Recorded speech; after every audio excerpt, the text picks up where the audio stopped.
Chapter 3.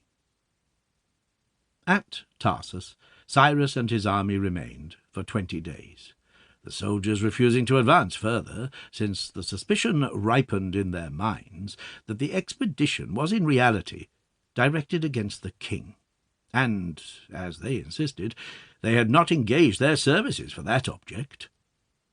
Clearchus set the example of trying to force his men to continue their march, but he had no sooner started at the head of his troops than they began to pelt him and his baggage train, and Clearchus had a narrow escape from being stoned to death there and then. Later on, when he perceived that force was useless, he summoned an assembly of his own men, and for a long while he stood and wept, while the men gazed in silent astonishment. At last he spoke as follows. "Fellow soldiers, do not marvel that I am sorely distressed on account of the present troubles. Cyrus has been no ordinary friend to me. When I was in banishment, he honoured me in various ways, and made me also a present of 10,000 darics. These I accepted, but not to lay them up for myself for private use, not to squander them in pleasure, but to spend them on yourselves. And first of all I went to war with the Thracians, and with you to aid. I wreaked vengeance on them on behalf of Greece, driving them out of the Chersonese when they wanted to deprive its Greek inhabitants of their lands. But as soon as Cyrus summoned me, I took you with me and set out, so that if my benefactor had any need of me, I might requite him for the good treatment I myself had received at his hands.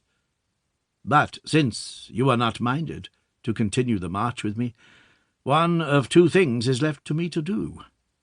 Either I must renounce you for the sake of my friendship with Cyrus, or I must go with you at the cost of deceiving him. Whether I am about to do right or not, I cannot say, but I choose you, and whatever happens, I mean to share your fate. Never shall it be said of me by anyone that, having led Greek troops against the barbarians, I betrayed the Greeks, and chose the friendship of the barbarian. No, since you do not choose to obey and follow me, I will follow you. Whatever happens, I will share your fate. I look upon you as my country, my friends, my allies. With you I think I shall be honoured wherever I be. Without you, I do not see how I can help a friend or hurt a foe. My decision is taken. Wherever you go, I go also." Such were his words. But the soldiers, not only his own, but the rest also, when they heard what he said, and how he had scouted the idea of going up to the great king's palace, expressed their approval, and more than 2,000 men deserted Xenius and Pasion, and took their arms and baggage train, and came and encamped with Clearchus. But Cyrus, in despair and vexation at this turn of affairs, sent for Clearchus. He refused to come, but, without the knowledge of the soldiers, sent a message to Cyrus, bidding him keep a good heart, for that all would arrange itself in the right way, and bade him keep on sending for him, whilst he himself refused to go. After that he got together his own men with those who had joined him, and of the rest any who chose to come, and spoke as follows. "Fellow soldiers, it is clear that the relations of Cyrus to us are identical with ours to him. We are no longer his soldiers, since we have ceased to follow him, and he on his side is no longer our paymaster. He, however, no doubt considers himself wronged by us, and though he goes on sending for me, I cannot bring myself to go to him for 2 reasons, chiefly from a sense of shame, for I am forced to admit to myself that I have altogether deceived him, but partly, too, because I am afraid of his seizing me and inflicting a penalty on the wrongs which he thinks that I have done him. In my opinion, then, this is no time for us to go to sleep and forget all about ourselves. Rather, it is high time to deliberate on our next move, and as long as we do remain here, we had better consider how we are to remain in safety, or if we are resolved to turn our backs at once, what will be the safest means of retreat, and further, how we are to procure supplies, for without supplies there is no advantage whatsoever for the general or the private soldier. The man with whom we have to deal is an excellent friend to his friends, but a very dangerous enemy to his foes, and he is backed by a force of infantry and cavalry and ships, such as we all alike very well see and know, since we can hardly be said to have posted ourselves at any great distance from him. If, then, anyone has a suggestion to make, now is the time to speak." With these words he ceased. Then various speakers stood up, some of their own accord to propound their views, others inspired by Clearchus to point out the hopeless difficulty of either staying or going back without the goodwill of Cyrus. One of these, in particular, with a make-believe anxiety to commence the homeward march without further pause, called upon them instantly to choose other generals if Clearchus were not himself prepared to lead them back. Let them at once purchase supplies, the market being in the heart of the Asiatic camp. Let them pack up their baggage. Let them, he added, go to Cyrus and ask for some ships in order to return by sea. If he refused to give them ships, let them demand of him a guide to lead them back through a friendly district, and if he would not so much as give them a guide, they could only put themselves, without more ado, in marching order, and send on a detachment to occupy the pass, before Cyrus and the Cilicians, whose property, the speaker added, we have so plentifully pillaged, can anticipate us.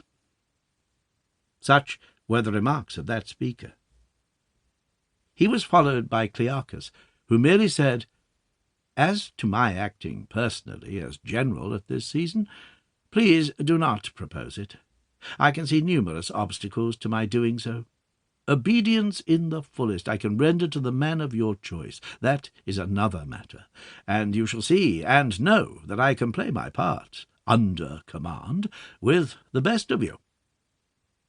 After Clearchus, another speaker stood up, and proceeded to point out the simplicity of the speaker, who proposed to ask for vessels, just as if Cyrus were minded to renounce the expedition and sail back again. "Now let me further point out," he said, "what a simple-minded notion it is to beg a guide of the very man whose plans we are spoiling. If we can trust any guide whom Cyrus may give us, why not order Cyrus at once to occupy the pass on our behalf? For my part, I should think twice before I set foot on any ships that he might give us, for fear lest he should sink them with his men of war, and I should equally hesitate to follow any guide of his. He might lead us into some place out of which we should find it impossible to escape. I should much prefer, if I am to return home against the will of Cyrus at all, to give him the slip, and so be gone, which indeed is impossible. But these schemes are simply nonsensical. My proposal is that a deputation of suitable men, with Clearchus, should go to Cyrus. Let them go to Cyrus and ask him what use he proposes to make of us, and if the business is at all similar to that on which he once before employed a body of foreigners, let us by all means follow. Let us show that we are the equals of those who accompanied him on his previous journey.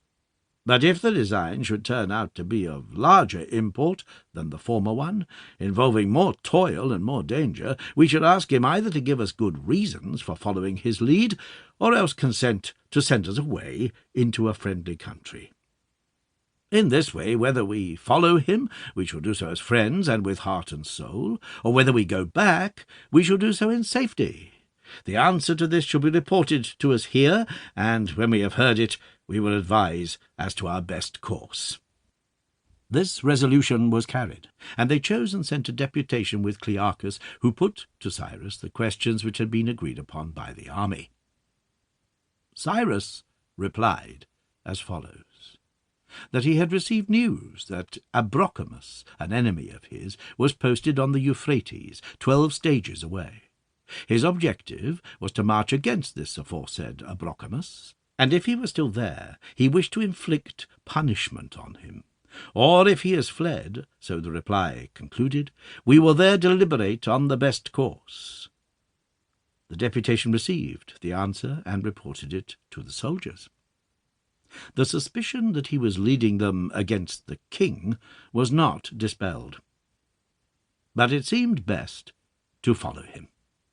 They only demanded an increase of pay, and Cyrus promised to give them half as much again as they had hitherto received, that is to say, 1.5 darrhs a month to each man, instead of 1 darrh. Was he really leading them to attack the king? Not even at this moment was anyone told of the reality, at any rate in any open and public manner.